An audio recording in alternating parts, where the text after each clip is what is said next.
2002년 6월 5일 충남 천안 경찰서에 접수된 한 건의 실종 신고. 충남 천안에서 렌터카 사업을 하고 있던 27세 남성 윤모 씨가 미안하다는 문자를 보내고 연락이 두절됐다는 가족들의 신고였습니다. 신고를 접수한 경찰은 즉시 윤 씨의 핸드폰 위치 추적에 나섰지만 이미 전원이 꺼진 상태였고, 통신기록 수사를 통해 윤 씨가 군산 톨게이트 주변에서 가족들에게 문자를 보낸 사실을 확인하고 서둘러 수색 작업도 벌였지만 윤 씨의 행방은 포착되지 않았습니다.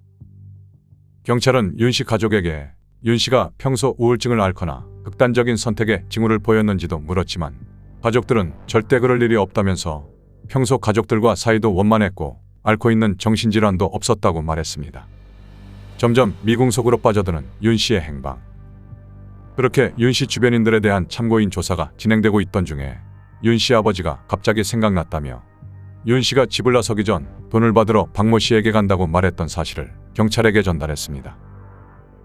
윤 씨 아버지가 진술한 27세 남성 박모 씨는 윤 씨와는 사돈 사이로 경기도 시흥시에서 사채업을 하고 있었고 최근 여러 사업을 진행하면서 윤 씨와 자주 만나고 있던 인물이었습니다. 즉각 박 씨를 불러 조사에 나선 경찰. 박 씨는 윤 씨 실종 당일 서로 만났던 것은 사실이지만 실종과 자신은 아무런 관련이 없고 오히려 윤 씨 아버지의 주장과 반대로 자신이 윤 씨에게 돈을 받아야 하는 입장이라며 윤 씨 직인이 지킨 1억 5천여만 원의 어음을 그 증거로 제출했습니다. 확인 결과 어음에서는 별다른 위조 정황이 발견되지 않아 박 씨의 진술은 사실인 것으로 잠정 결론이 났고, 그렇다면 돈을 빌려간 윤 씨를 박 씨가 살해할 이유가 없었기에 경찰은 추가적인 알리바이 조사를 끝으로 박 씨에 대한 수사를 마무리했습니다. 가족들에게 미안하다는 문자를 남기고 돌연 행방불명된 윤 씨. 그는 도대체 어디에 있는 것일까?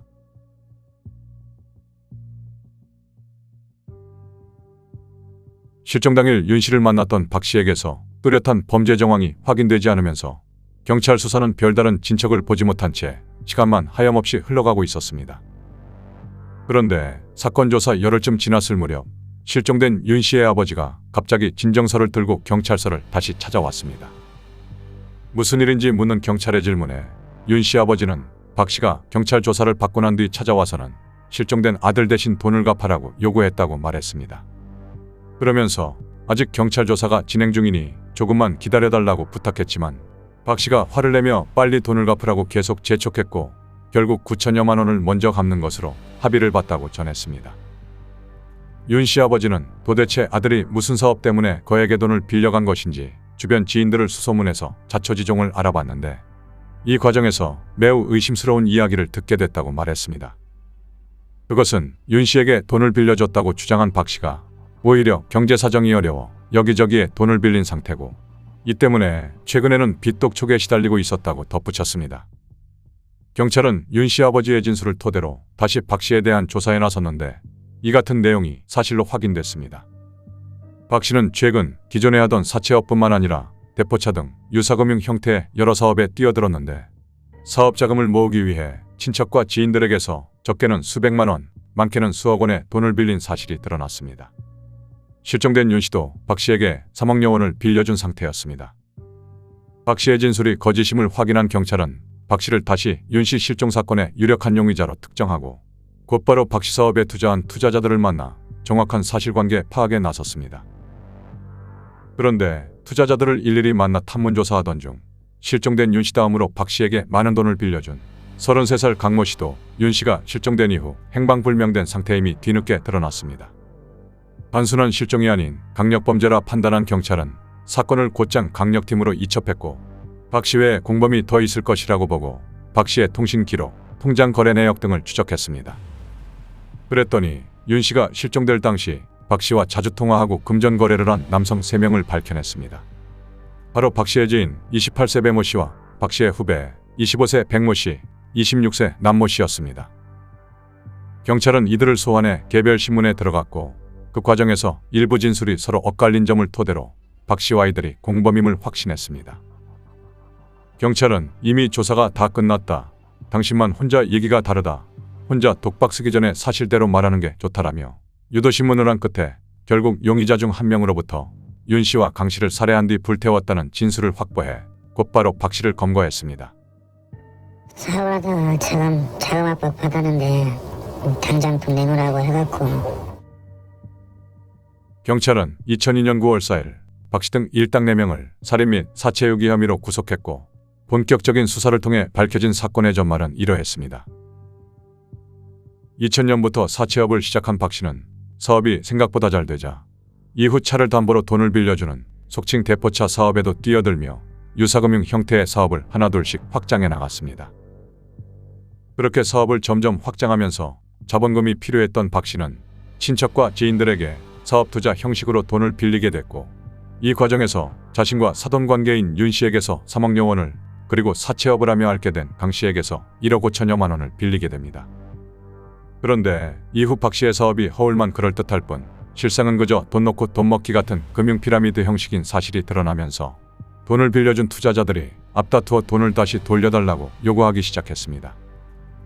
이에 엄청난 채무 압박에 시달리던 박 씨는 결국 채권자들을 살해하기로 결심합니다. 박 씨는 먼저 가장 많은 돈을 빌려준 윤 씨를 살해하기로 하고 2002년 6월 4일 자신의 사채업을 간간히 도와주고 있던 지인 배 씨에게 연락해 사람 하나 죽여야 하는데 도와줄 수 있겠냐, 대신 2억 원을 주겠다며 범행을 제안합니다. 당시 배 씨는 마땅한 직업이 없던 상태였기에 흔쾌히 제안을 수락했습니다. 이후 박 씨는 친한 후배인 백 씨와 남 씨에게도 연락해 배 씨와 마찬가지로 사람 하나 보내주면 2억 원을 주겠다고 제의했고 당시 벌이가 변변치 않았던 두 사람도 범행에 동참했습니다. 이들은 그날 저녁 박 씨의 사무실에 모여 구체적인 살해 계획을 세웠고 마음이 약해지기 전에 서둘러 범행에 착수하기로 합니다. 다음 날인 6월 5일 오전 박 씨는 윤 씨에게 연락해 돈을 갚을 테니 사무실로 오라고 윤 씨를 유인했고 이후 오후 8시 30분경 아무것도 모른 채 박 씨 사무실에 도착한 윤 씨는 미리 숨어있던 박 씨 일당들에게 제압당한 뒤 무자비하게 폭행당하고 1억 5천여만 원의 엄까지 작성하게 됩니다. 이후 박 씨 일당은 알리바이를 조작하기 위해 윤 씨를 군산 톨게이트 근처로 끌고 간 뒤 목졸라 살해했고 그곳에서 윤 씨 핸드폰으로 윤 씨 가족들에게 아버지 죄송해요, 누나 미안해 등의 문자 메시지를 보내 윤 씨가 마치 극단적인 선택을 한 것처럼 위장합니다.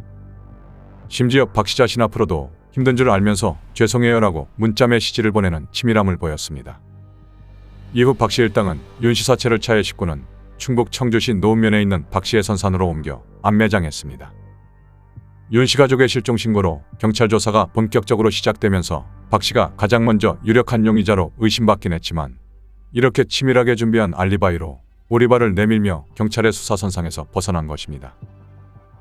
하지만 윤 씨 사체가 혹시 발견될까 불안감을 떨칠 수 없었던 박 씨는 결국 다시 일행들을 불러 모아 윤 씨의 사체를 완전히 없애기로 합니다. 2002년 7월 11일 안매장된 윤 씨의 사체를 다시판에 드럼통에 넣은 뒤 평택시 진이면 고속도로 다리 밑에서 신호로 불을 붙여 불태우고 맙니다. 이 과정에서 박 씨 일당들은 의심을 피하기 위해 불을 뗀 드럼통 옆에서 삼겹살을 구워 먹으며 술을 마시기도 했습니다.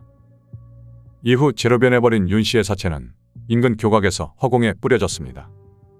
이렇게 윤 씨를 무참히 살해한 박 씨는 두 번째로 지인 강 씨를 살해하기로 합니다. 강 씨는 윤 씨 다음으로 많은 금액인 1억 5천여만 원을 박 씨에게 투자한 상태였고 윤 씨 실종과 관련해 박 씨를 계속 의심하고 있던 인물이었습니다. 박 씨는 경찰 수사가 조금 잠잠해지면 범행을 실행하려고 했으나 한 달도 채 지나지 않은 8월 초순 경기도 안산시의 한 개고기 식당에서 밥을 먹고 있는데 갑자기 강 씨가 찾아와 돈도 안 주는 놈이 밥을 먹고 있네. 너 지금 주머니에 10원짜리 하나라도 있으면 당장 내놔라며 많은 사람들이 보는 앞에서 윽박지르고 밥상을 걷어차자 곧바로 범행을 결심합니다. 박 씨는 공범들에게 강 씨가 우리의 범행을 다 알고 있다.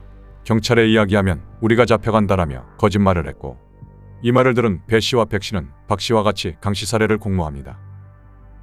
이들은 윤 씨 살해 때와 마찬가지로 돈을 갚겠다며 박 씨 사무실로 강 씨를 유인했고 순순히 박 씨의 사무실로 찾아온 강 씨는 이내 숨어있던 박 씨 일당들과 맞닥뜨리며 거센 몸싸움을 벌이게 됩니다. 당시 해병대 출신의 건장한 체격이었던 강 씨는 거세게 저항했지만 혼자서 20대 청년들을 한꺼번에 상대할 수 없어 결국 제압당한 뒤 안산시 월곡동의 한 야산으로 끌려가 무참히 살해되고 맙니다. 이후 박 씨 일당은 평택 외곽에 있는 배 씨의 외삼촌 집으로 찾아가 한밤중에 술잔치를 벌이는 척하며 앞서 윤 씨와 같은 방법으로 페드럼통에 강 씨의 사체를 넣어 불태웠습니다. 이렇게 윤 씨에 이어 강 씨 사체마저 소각하면서 완전 범죄가 될 뻔했지만 윤 씨 아버지의 제보를 받은 경찰이 공범으로 의심되는 용의자들을 소환해 집중조사에 나서면서 범행 전모가 드러난 것입니다. 그 살해 직전에 피해자 핸드폰을 가지고 거기에서 피해자 가족이나 사무실에 문자 메시지를 보내가지고 수사에 혼을 주게. 2003년 2월 7일 1심 재판부인 대전지방법원 천안지원은 채무관계만으로 상대를 살해하고 안매장한 것은 반인륜적 범죄인데다 특히 범행을 은폐하기 위해 사체를 불태운 것은 유가족에게 사체마저 수습하지 못하는 상처를 남겼다면서 박 씨에게 사형, 공범 배 씨와 백 씨에게 무기징역, 한 건의 살인에만 가담한 남 씨에게는 징역 12년을 각각 선고했습니다. 이후 판결 결과는 공개된 바가 없지만 원심 판결이 최종 확정돼 박 씨는 2025년 현재까지 미집행 사형수로 복역 중이고 공범 배 씨와 백 씨, 남 씨 등은 형을 마치고 다시 사회 일원으로 살아가고 있는 것으로 알려지고 있습니다. 범죄 전문가들은 자신의 목적을 위해 사돈 관계인 사람마저 무참히 살해하는 모습 등으로 봤을 때 박 씨는 사이코패스 범죄자의 특징을 보여주는 전형적인 인물이라 분석했습니다. 단지 돈을 위해 지인들을 끌어들여 채권자들을 무참히 살해한 박 씨. 평생 감옥에서 자신의 죄를 뉘우치고 참여해야 할 것입니다.